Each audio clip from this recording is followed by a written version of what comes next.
E hoje, mais cedo, o ministro da Fazenda, Fernando Haddad, ele cobrou o governador do Rio de Janeiro, Cláudio Castro, sobre o combate ao contrabando de combustíveis no estado. Haddad disse que o governador fez praticamente nada para combater as atividades que, segundo ele, financiam o crime organizado.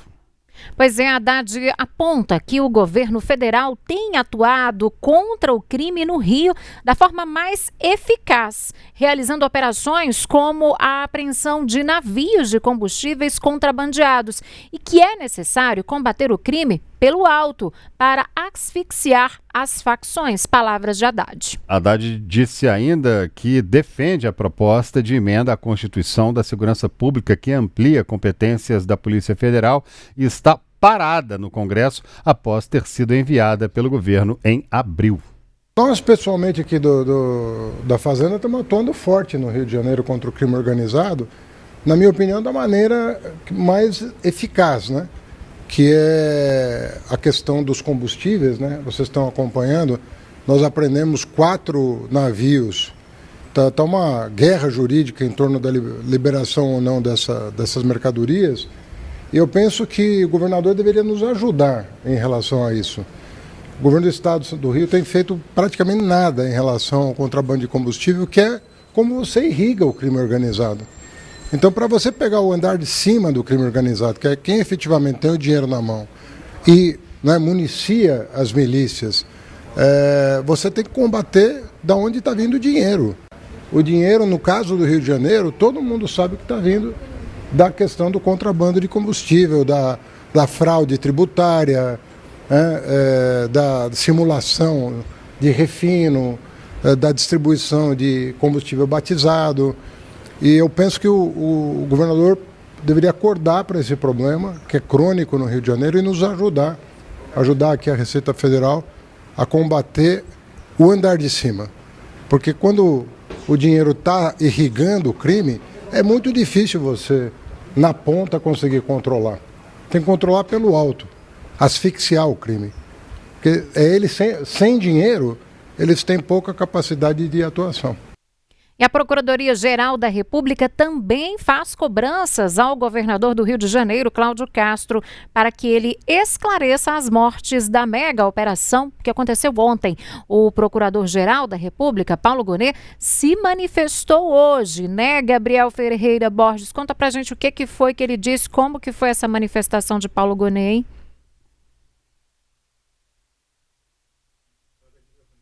Ô, Gabriel, acho que seu microfone está fechado. Dá uma olhadinha. Isso agora sim está fechado. Então, o Procurador-Geral da República, ele deu aval, né, à exigência de esclarecimentos ao governador Cláudio Castro sobre algumas informações da mega operação nos complexos da Penha e do Alemão ontem. E esse sinal verde, inclusive, ele já foi acolhido pelo ministro Alexandre de Moraes, que é o relator da ADPF, onde esses esclarecimentos foram pedidos. Entre eles está a informação do número oficial de mortos, feridos e detidos durante a mega operação, se houve preservação de vestígios da cena, de eventuais crimes cometidos pelas polícias e se foram também adotadas medidas, por exemplo, para coibir ou então para responsabilizar eventuais delitos, né, eventuais abusos cometidos tanto pela Polícia Civil quanto pela Polícia Militar. Esses esclarecimentos eles foram pedidos ainda nessa terça-feira pelo Conselho Nacional de Direitos Humanos, que é uma das partes dessa ADPF que tem o Alexandre de Moraes como relator, e inclusive tem ele como relator porque ele assumiu às pressas. Ontem, enquanto a mega operação era conduzida pelo governo do Rio de Janeiro, o presidente do STF, o ministro Edson Fachin, ele se mobilizou internamente para ver quais soluções poderia adotar a nível de corte, e então ele levou o ministro Alexandre de Moraes a assumir a relatoria dessa ADPF, que é a ADPF conhecida como a ADPF das favelas. Essa ADPF ela estava sem relator desde a aposentadoria do ministro Luiz Roberto Barroso, no último dia 18, então há cerca de 10 dias, que assumiu a relatoria dessa ADPF por sua vez, ao deixar a presidência do STF, porque o relator era o ministro Edson Fachin. Então, às pressas, o ministro Alexandre de Moraes, ele assumiu a relatoria dessa DPF e ele pediu a manifestação da PGR, que deu o sinal verde para que as informações fossem cobradas do governador Cláudio Castro. E o governador Cláudio Castro vai ter que apresentá-las na próxima segunda-feira, no dia 3 de novembro, em uma série de audiências que vai acontecer no Rio de Janeiro e que vão ser conduzidas pelo ministro Alexandre de Moraes. Essas audiências vão ser com o presidente do Tribunal de Justiça do Rio de Janeiro, com o Procurador-Geral de Justiça do Rio de Janeiro e também com o Defensor Público Geral do Estado. Síria. Tá certo, Gabriel. Gabriel que volta com a gente a qualquer momento, trazendo mais informações direto de Brasília. O presidente do Senado, Davi Alcolumbre, anunciou hoje a instalação da Comissão Parlamentar de Inquérito do Crime Organizado, já para a próxima terça-feira. Pois é, essa decisão foi tomada em acordo com o senador Alessandro Vieira, autor do requerimento que propôs a criação da comissão. Segundo Alcolumbre, o objetivo da CPI é investigar a estruturação, expansão e também funcionamento do crime organizado no país, com foco na atuação de milícias e facções criminosas. Ele disse o seguinte: determinei a instalação da CPI do crime organizado para a próxima terça-feira em entendimento com o senador Alessandro Vieira.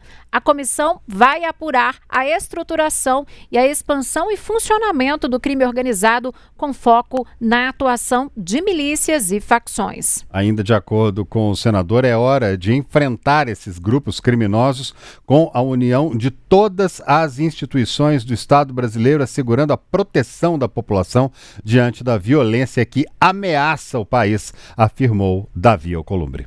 É ele que fez esse post, portanto, em uma rede social, fazendo esse anúncio, dessa CPMI já ser implantada na próxima semana, na terça-feira da semana que vem. E o chefe da ONU, Antônio Guterres, externou muita preocupação com o balanço dessa mega operação policial contra a organização criminosa Comando Vermelho no Rio de Janeiro. O porta-voz da entidade falou à imprensa hoje sobre a preocupação de Guterres. Vários de vocês me perguntaram sobre nossa reação em relação às operações policiais e posso dizer que o secretário-geral está profundamente preocupado com o grande número de vítimas. Ele enfatiza que o uso da força em operações policiais deve respeitar as leis e normas internacionais de direitos humanos e pede para as autoridades realizarem uma investigação imediata.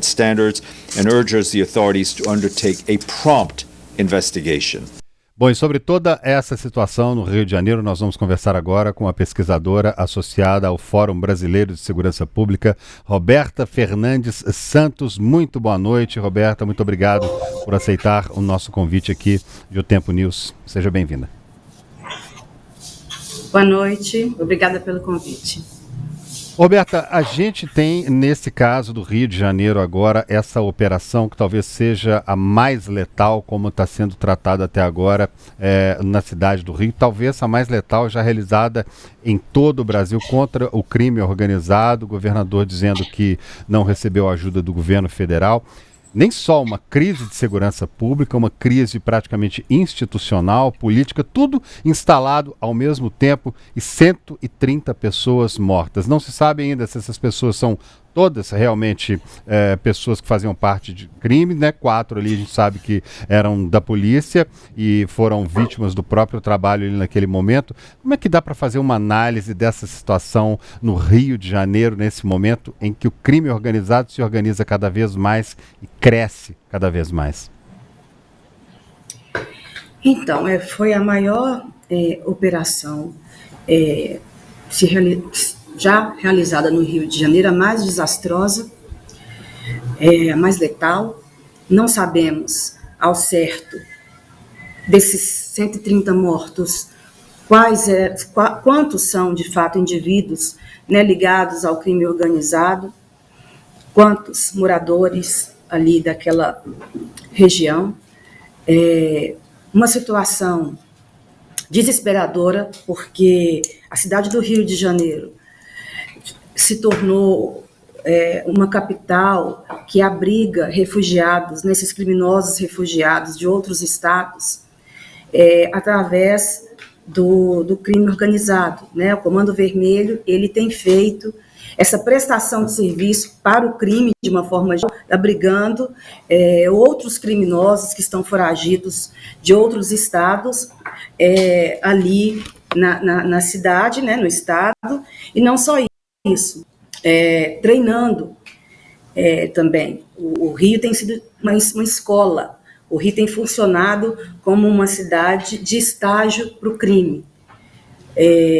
Não tem como pensar uma política de enfrentamento ao crime organizado sem trabalhar 3 coisas: inteligência, ocupação estatal do território, né? E aí não estou falando de polícia, estamos falando sobretudo do município, ali com políticas sociais que vão se sustentar a longo prazo, e o estrangulamento estrangulamento financeiro, que vai impedir ali, né, o segmento daquele fluxo econômico advindo de atividades ilícitas.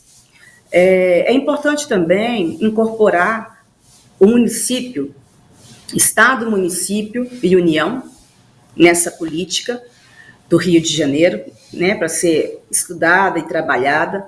Sem o município, não tem como trabalhar essa questão do enfrentamento, de enfraquecer o poder das organizações criminosas. Nós temos exemplo por exemplo, de São Paulo, que está com uma política diferente de enfrentamento e tem sido eficiente.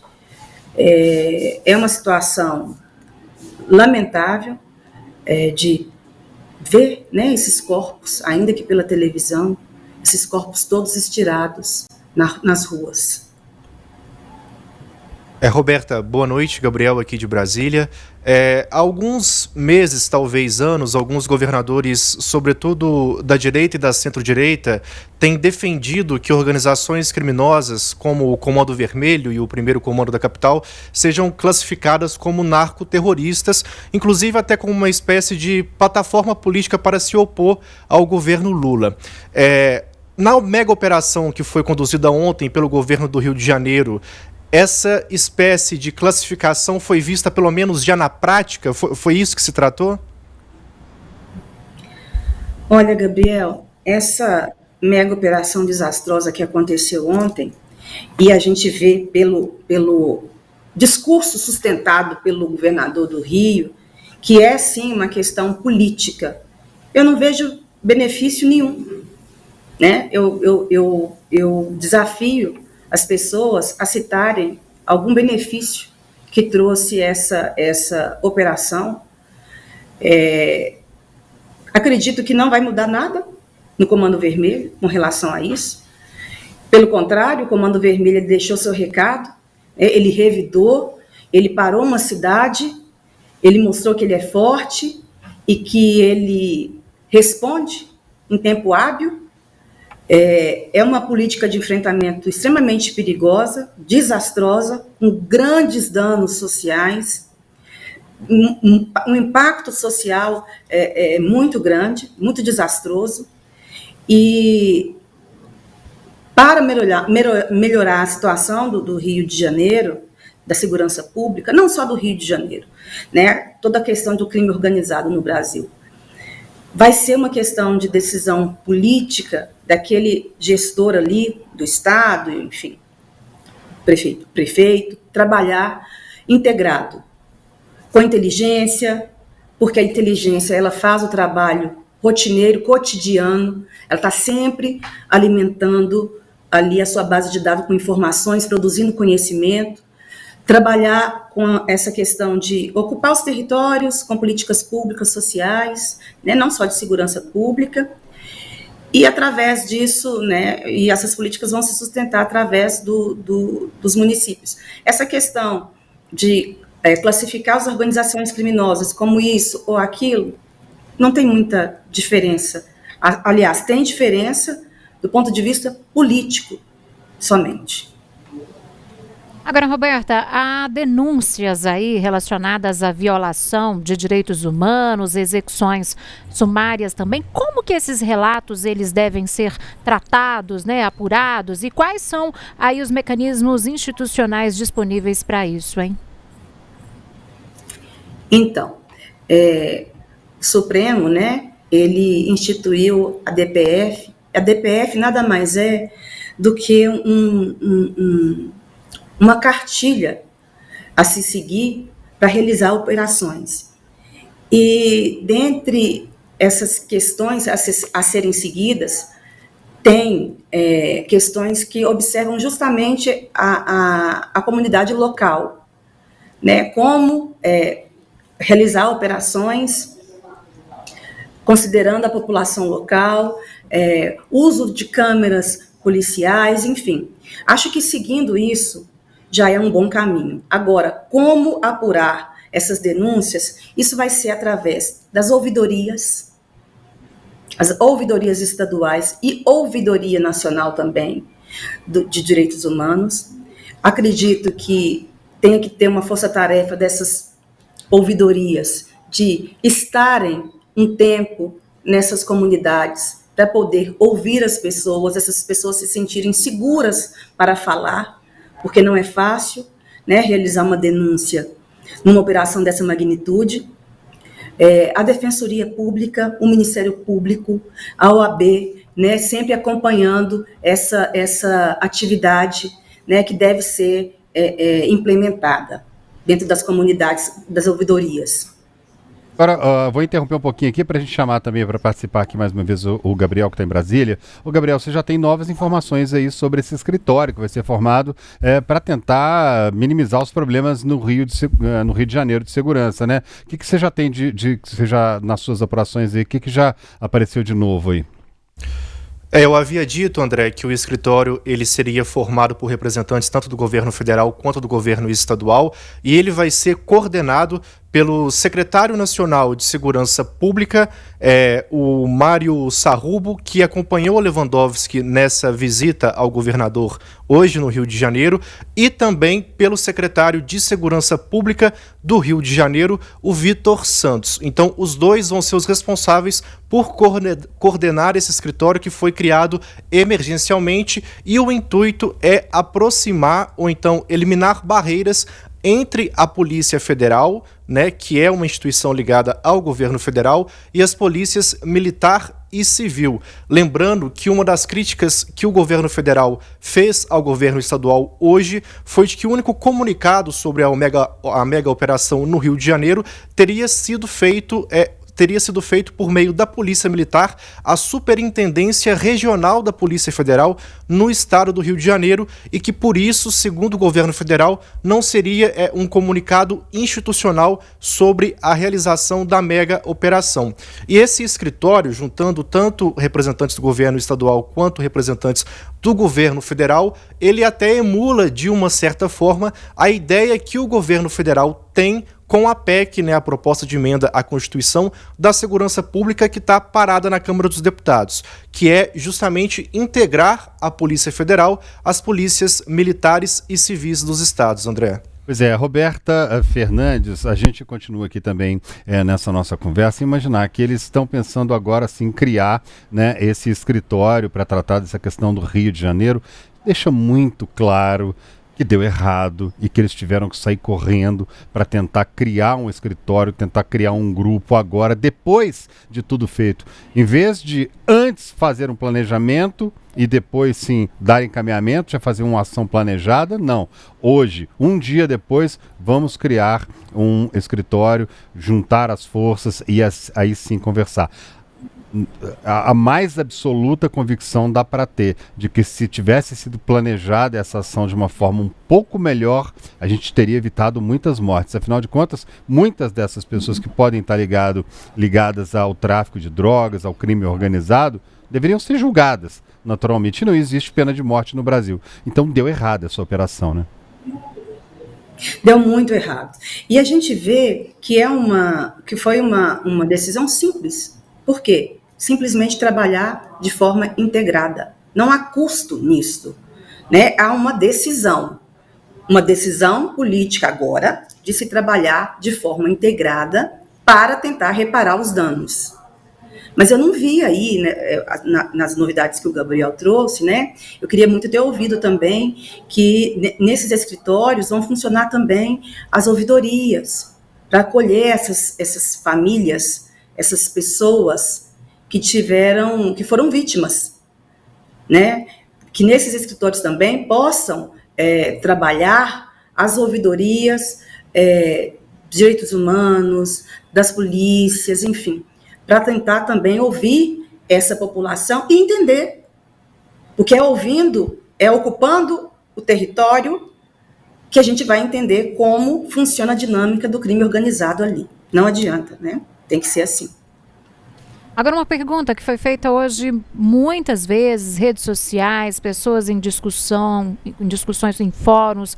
Como que o Estado pode equilibrar, então, essa questão de controlar, de combater o crime organizado e também preservar a vida das pessoas, hein?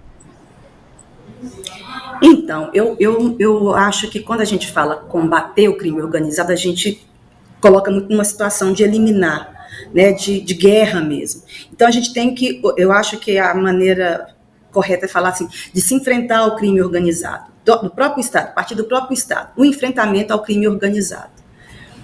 Se ações simples, como trabalhar de forma integrada, utilizar a inteligência todo o tempo, com estrangulamento financeiro, acompanhando os principais líderes, né, e tentando desarticular ali ações, tentando enfraquecer políticas de enfraquecimento ao crime organizado.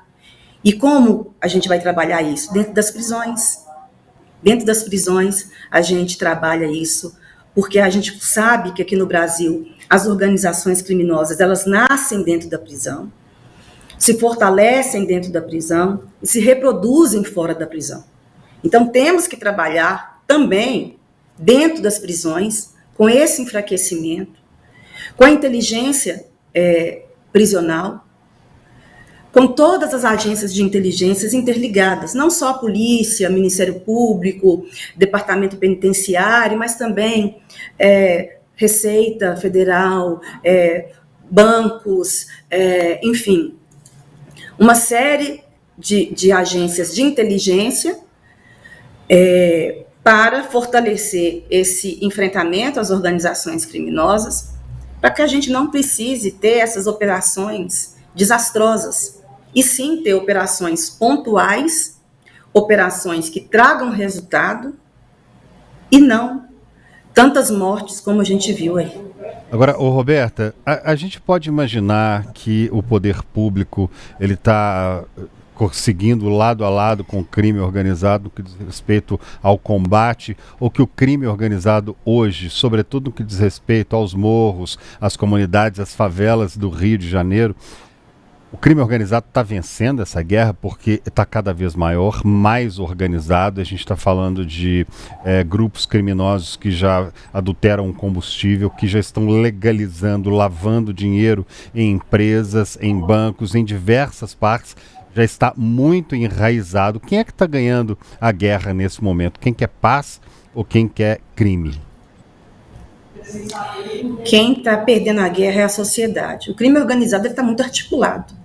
Ele trabalha de forma muito estratégica, né? A gente vê que cada vez menos a gente está vendo confrontos por iniciativa do crime organizado, né? Claro que existem iniciativas do crime bem letais, mas normalmente há uma questão mais mercadológica do crime organizado. É claro que o Comando Vermelho ele é mais desorganizado, ele é mais letal comparado a outras organizações, mas vamos pensar aqui, quem altera a estrutura de quem? O crime organizado ele altera mais a estrutura da segurança pública ou a segurança pública altera a estrutura do crime organizado? É o crime organizado que altera a estrutura da segurança pública, né? Infelizmente, a gente tem visto isso. muito clara, né? Quem atrapalha mais o outro, o crime organizado, está atrapalhando a sociedade muito mais do que a gente. Ô, Cília, você tem uma outra pergunta também, né, Cília? Pois é, Roberta. Hoje a gente até divulgou aqui que a ONU manifestou preocupação com essa mega operação de ontem no Rio de Janeiro, né? Eu queria saber qual que é o peso de uma declaração como essa da ONU para em relação, né, o que significa essa declaração de preocupação da ONU com o que aconteceu no Rio de Janeiro, com o que continua acontecendo, com toda essa repercussão que a gente está tendo, né? Significa um fracasso total, né, da segurança pública do Estado do Rio de Janeiro e também para nós brasileiros, né? É um fracasso. Essa declaração da ONU nos declara fracassados no sentido de gerir a segurança pública, de elaborar políticas públicas eficazes. É preciso, sem dúvida, aproximar as universidades da gestão de segurança pública. É preciso utilizar sempre estudos, né? O Datafolha divulgou agora em outubro um estudo realizado sobre qual percentual da população brasileira, qual percentual convive com milícias e crime organizado. 20%. Foi uma pesquisa encomendada pelo Fórum Brasileiro de Segurança Pública. Em números absolutos, são 28 milhões e meio de pessoas. Então, é alarmante, né? Com essa fala da ONU, o resultado dessa operação desastrosa, mais o resultado dessa pesquisa do Datafolha, e aí também vamos olhar para Minas Gerais, os acontecimentos que nós tivemos nos últimos dias, né? De fardas encontradas com crime organizado, enfim, de policiais sendo mortos. O que o crime organizado ele quer dizer? Ele não, pelo menos assim, quando a gente se deparou com aquela ocasião das fardas encontradas, ele fala, nós inclusive podemos nos vestir de polícia. E agora, nessa operação do Rio, qual que é a mensagem? Né? Vocês vêm com essa operação, a gente para uma cidade. Pararam a cidade. Mas quem matou mais? Né? A polícia ou o outro lado?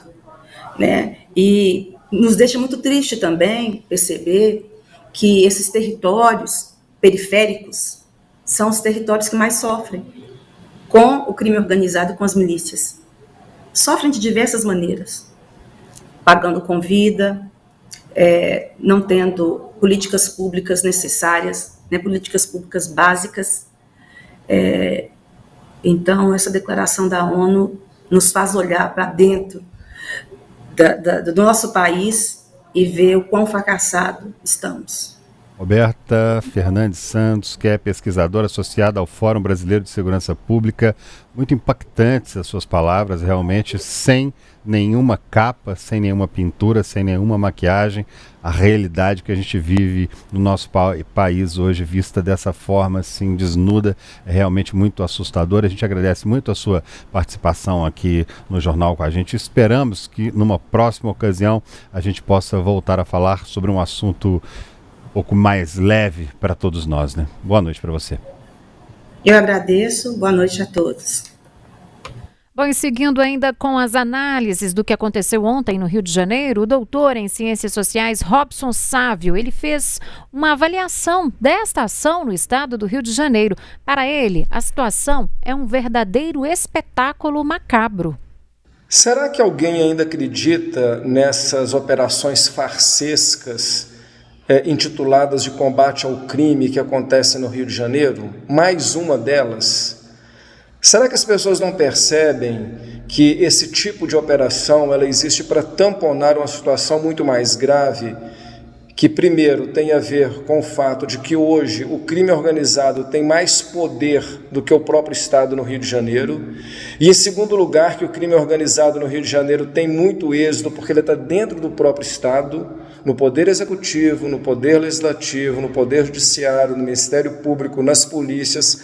nas empresas, boa parte das empresas que são sócias do crime organizado em várias modalidades de sonegação fiscal, evasão de divisas, lavagem de dinheiro, corrupção de agentes públicos. Quando o Estado ele não consegue combater o crime que está dentro de si, como que ele se arvora na ideia de pensar que as pessoas, os cidadãos, acham que vai resolver dando tiro, esse espetáculo macabro de espalhar terror, amontoar corpos e fazer propaganda enganosa, intitulando isso de combate ao crime, quando na verdade é uma operação, como eu disse, de farsa para tamponar uma situação endêmica de criminalidade que hoje está dentro do aparato do próprio Estado do Rio de Janeiro. É preciso que as pessoas tenham clareza em relação a isso. O crime organizado, primeiro, ele se combate depurando o Estado, os agentes públicos dos vários níveis de poderes envolvidos com o crime, e, em segundo lugar, com operações de inteligência policial, identificação de criminosos, prisão dentro dos termos da lei e, principalmente, através do monitoramento do dinheiro. Por trás de todo o crime está muito dinheiro e muita gente que ganha dinheiro. E muitas pessoas que são eleitas com o poder do dinheiro do crime, e muitas pessoas que estão em várias áreas do Estado e das empresas conexas ao poder do crime que se organiza.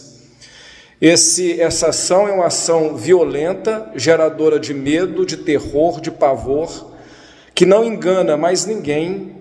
Lembrem, há pouco tempo atrás, daquela intervenção militar feita pelo Braga Neto, corrupção, desarticulação do pouco que existia da segurança pública no Rio de Janeiro, todos os tipos de violência contra o cidadão e a comunidade, que não tem absolutamente nada a ver com esse crime organizado, e tamponamento, né, de onde estão os verdadeiros atores que ganham e que se alimentam com o crime que se organizou naquele Estado.